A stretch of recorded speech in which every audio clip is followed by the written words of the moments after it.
after shocking revelations that the Justice Department mishandled evidence in the case of former President Donald Trump's classified documents. Rep. Jim Jordan has opened an investigation into the matter.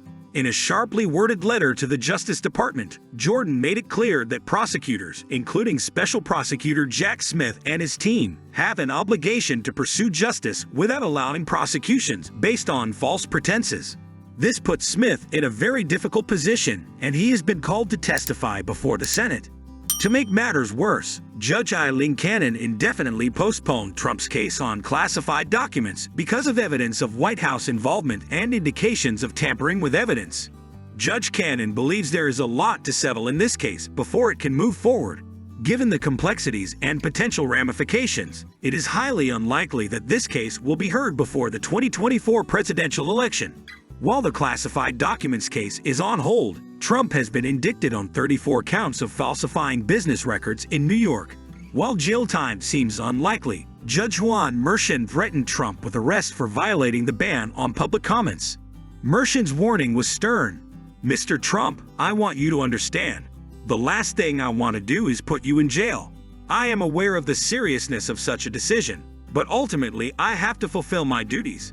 In my opinion, Judge Merchan would love to put Trump behind bars, but he also probably realizes that such a move could rally Trump supporters and potentially improve his chances of winning the election.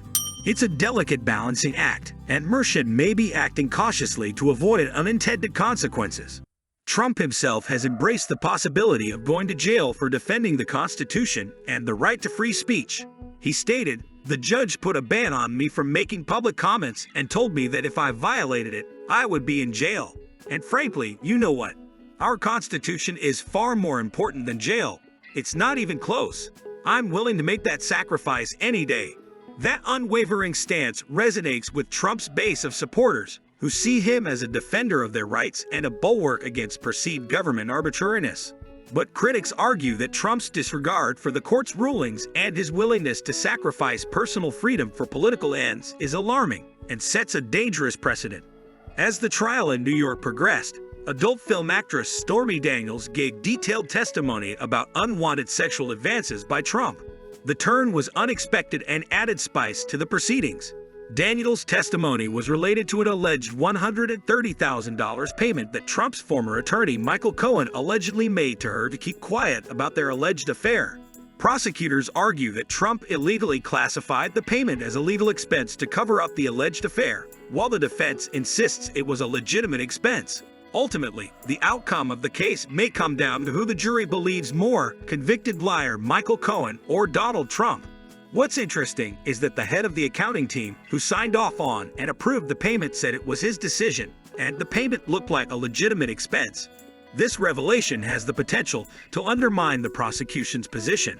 The situation is further confused by seeming contradictions in the testimony of Stormy Daniels herself. She initially claimed that she didn't care about the money, but later admitted that she demanded payment through her attorney, threatening to rescind the deal if she wasn't paid. Daniels' credibility has taken a major hit, and Trump's team is poised to exploit those contradictions on cross-examination. In addition, it was revealed that Daniels had previously signed letters denying being contacted and paid by Trump on more than one occasion, and now she owes him $300,000 in a lost defamation suit. The case has already been dubbed a cloture case as both sides attempt to disparage the credibility of witnesses and opposing evidence. It's a risky legal duel that could have far-reaching implications for Trump's political future and the 2024 presidential election. In an unexpected twist, New York State Senator Kevin Parker, who helped pass the Adult Survivors Act that allowed John Carroll to sue Trump, is himself on trial for assaulting a woman in 2004. Some observers have dubbed this ironic situation crazy karma. While Trump deals with these legal issues, Biden's campaign continues to attack him on a variety of fronts, including the issue of the immigration crisis at the border. In a recent ad, the Biden campaign criticized Trump's family separation policy, with campaign manager Julie Rodriguez stating, "To this day, President Biden has worked tirelessly to reunite children with their families. This is the enduring legacy of Trump, who set out to persecute mothers and children under the guise of cracking down hard on illegal immigration."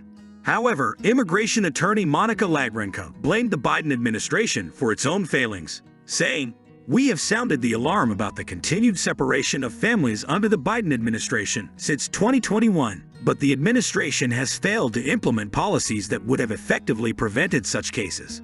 It's a complex and emotionally charged issue, and both sides blame each other for failing to deal with it properly. Supporters of Trump's policy argue it acted as a deterrent, while critics decry the inhumane treatment of families and children. Sensational revelations have surfaced in Georgia that could potentially affect the outcome of the 2020 election. The Georgia Election Commission admitted that both the manual recount and the certified machine recount violated the state's election laws. In addition, 380,761 ballot images went missing on election night, raising serious questions about transparency and possible fraud. These findings vindicate those labeled crazy for doubting the integrity of the 2020 election.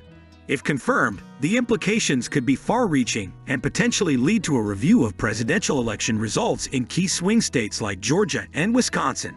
While the legal battles continue, the dispute over the future of TikTok in the U.S. has taken an interesting turn. After President Biden signed a law requiring the app to be sold in order for it to remain available in the country, TikTok filed a countersuit against the U.S. government. The company argues that enforcing the law would be an unconstitutional violation of the First Amendment under the pretext of national security concerns. It's a complex issue involving free speech, data privacy, and the influence of tech giants like Google and Facebook, who have been accused of using their financial clout to shape political outcomes. Amidst this controversy, President Biden made a notable statement at the U.S. Holocaust Memorial Museum, condemning anti-Semitism on college campuses and siding firmly with Israel against the terrorist group Hamas. His remarks emphasized the ongoing battle against hatred and extremism, as well as the importance of remembering and learning from history's darkest pages. Sadly, even as food aid trucks attempted to reach residents of the Gaza Strip, Hamas reportedly opened fire on its own civilians. Many were killed or wounded. This is a tragic reminder of the brutality of terrorist groups and the suffering they inflict on the very people they claim to represent. As events unfold, I encourage you to stay informed and engaged. These are complex issues with far-reaching implications, and it is critical to approach them with an open mind and a commitment to truth and justice. Thank you for watching this video and taking the time to stay informed. Your support is very important, so please give this video a like and subscribe to the channel. Tell others about it and help us continue to bring you the latest news and analysis on these important topics. Remember, you are remarkable and your voice matters. I wish you a wonderful day and may peace and understanding prevail in these challenging times.